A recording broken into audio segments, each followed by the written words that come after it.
I'm Cody Kimpton. I'm the Student Services Coordinator for the Diamond Eagle Student Resource Center, which includes the food pantry. We have a couple of clothing closets. We have a graduation gown program and a sustainability initiative on campus. Do I need to spell my name too? Yes, please. Yes. Okay. Cody, that's normal, C-O-D-Y. Kimpton, Kimpton. Before we start, really quick, do you mind if I move the mic?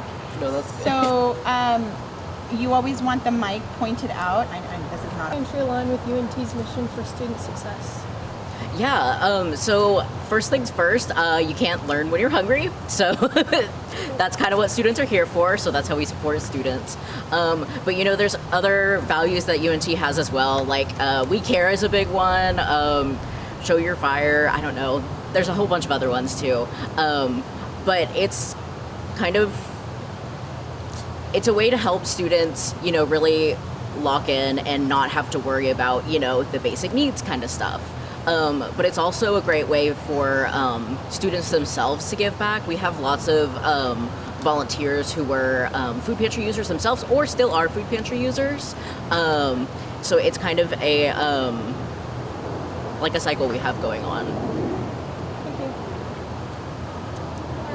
How do donations and partnerships, like the one with Kroger, for example, impact the food pantry's ability to keep helping students? Yeah, I mean, we get all of our like funding and stock from like donations and partnerships, grants, stuff like that.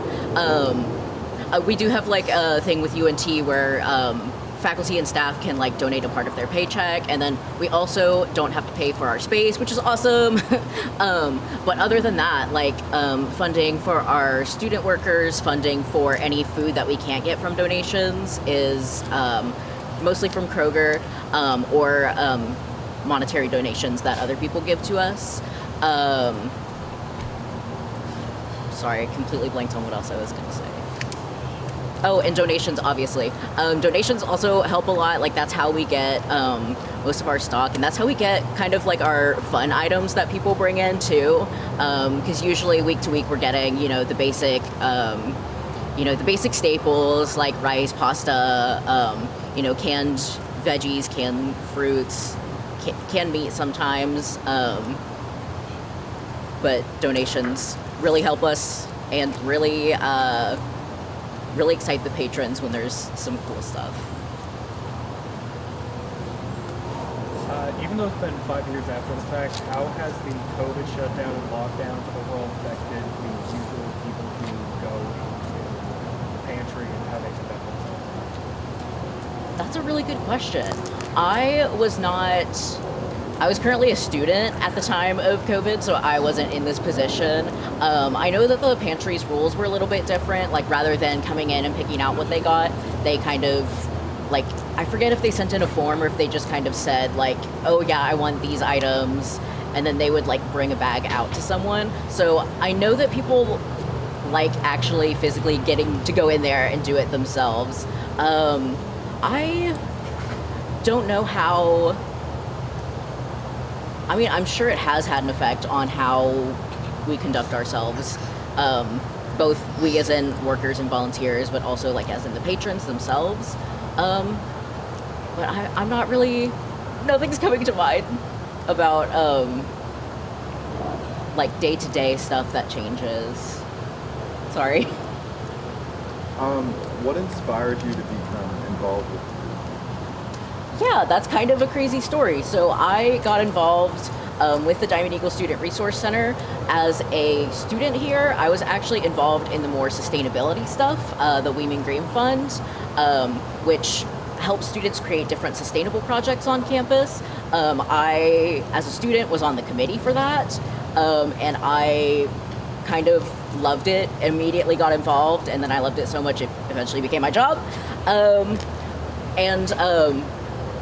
Kind of at first, I don't want to say it was like a secondary part of the job, but like my primary part of the job is working with students to create those projects. But I really love working with the food pantry and incorporating our sustainability and stuff into it. And I think, like, I don't know if you know about the Sustainable Development Goals, but like access to like food and water and all that is also a big part of sustainability, even if it's not like the main thing that you hear about all the time. But like we do some really cool stuff. Like we recently started composting for the food pantry. I think we started in May, and we are pretty close to have composted about 1,000 pounds, which is kind of crazy. It's like 879 or something like that. But also like us taking donations just in general, when people donate stuff to us that they were going to throw away, that's also waste diversion. People don't think about it like that a lot. I didn't think about it like that until someone was like, oh, that's a cool way to divert waste. I was like, oh yeah, we are doing that. Also with the clothing closets that we have, not all of them, but most of the clothes are like secondary, like secondhand. So it's kind of like a thrift store. People go in, but that's another way that we divert waste. And also kind of like more directly involved with our sustainability stuff, like the community garden. People have the option to take stuff home if they want, but they can also donate to the food pantry. And we have 4 different plots that 100% of the produce gets donated to the food pantry. How important would you say sustainability is compared to the donations as well? And what are the hours for people who want to come in and donate anytime? Yeah, so hours for donation are 8 to 5 on weekdays. We can try to work out some other things for people if that doesn't really work for them. But the other questions, How important would you say sustainability is? I mean, for me, it's kind of like the focus of my job. But specifically with my duties regarding the food pantry, I'm always going to put like helping students out and getting, you know, what they need first rather than sustainability first. Like if somebody donates something with a whole lot of plastic, I'm not going to be like, sorry, we can't use that. Because, you know, it's still food, or it's like still bags, or like whatever people are donating. Yeah, we would love to be like 100% sustainable all the time, but like the focus for like food pantry, clothing closet, those are both like basic needs for students. So we put the basic needs first, obviously, and sometimes sustainability takes a back seat, sometimes it doesn't have to, just kind of depending on what it is, that's kind of how it works out.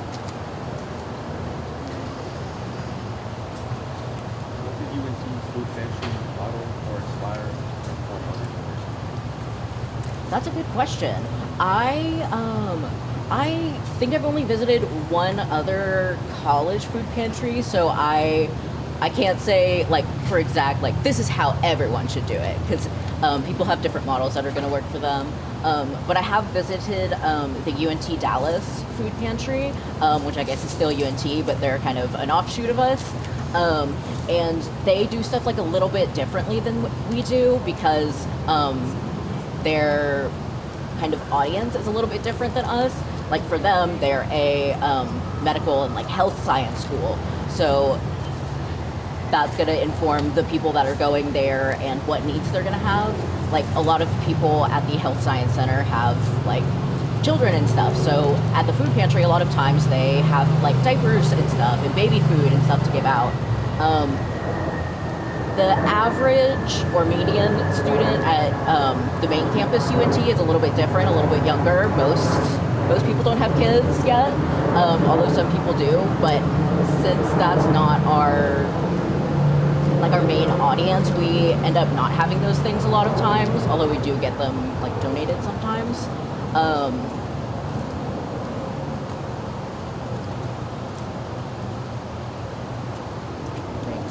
I don't know if there's it kind of depends on your audience and who you need to cater to. Like I'm sure not every university could do it exactly how we do it. And I think I also don't know the statistics of other food pantries, but we also see a whole bunch of people. So like, I think our average week to week incoming, that's not it. Like people who visit us, it's about 600 people per week. So that's pretty high. And there's other food pantries who see a lot less of that. And I'm sure there's probably others that see a lot more as well. And I think it also a little bit has to do with like the percentage of your student population. Like 600 is a lot, but also we have like 45,000 students. Yeah, I don't know. I don't know how to end that sentence. Sorry. Okay, so regarding the location, this is at Crumley Hall. It's a well-known location on our campus. However, the food pantry is located in the back. With that being said, how can you promote it to more people who may not know about it or are in need of it?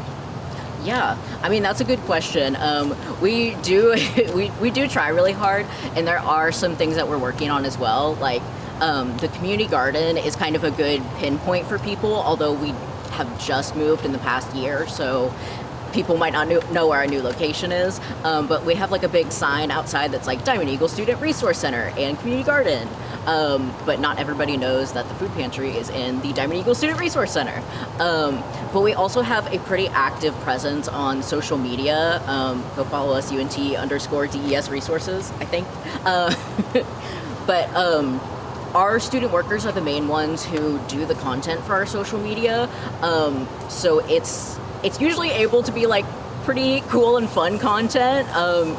I don't think people usually like roll their eyes at us or whatever, but we try to make things that are helpful, informative, and fun as well. So social media is one big outreach we do. We do try to also go to as many tabling events as we can and like get the word out there, like, hey, we're a food pantry, we're here for you if you need us for food or if you need us to like come and volunteer with, because there's a bunch of like scholarships and different fraternities and sororities on campus that require people to have service hours. And I know that we're a big source that people come to for that. Given the recent kind of SNAP benefits from the government, how do you see that affecting the state of the food pantry? Is it increased demand or different things being wanted? How do you see that changing? Yeah, that's a good question. I think our population really reflects one, the UNT population, but also like kind of the I don't know about the national population, but like we reflect like who like is and isn't around Denton, like the local population and the state population for a good part. When it comes to like when there's kind of anything that happens that could increase or lower demand, we're going to see a reflection of that in the food pantry. But I'm not sure if I've seen anything change yet since it's like just happened over the weekend. But I can kind of anticipate like maybe more people using us or more people per week using us. Maybe more new people come to the food pantry. They're like, I didn't really need this before, but maybe this is something I need now. When it comes to like items and what items we have in stock, there are certain items that people are going to want more of. So that's going to change both what we have and like how many items people can take. But we kind of change that in response to what we see. So we may have a little bit to stabilize here. But we also try to have in stock like what people want and what they need.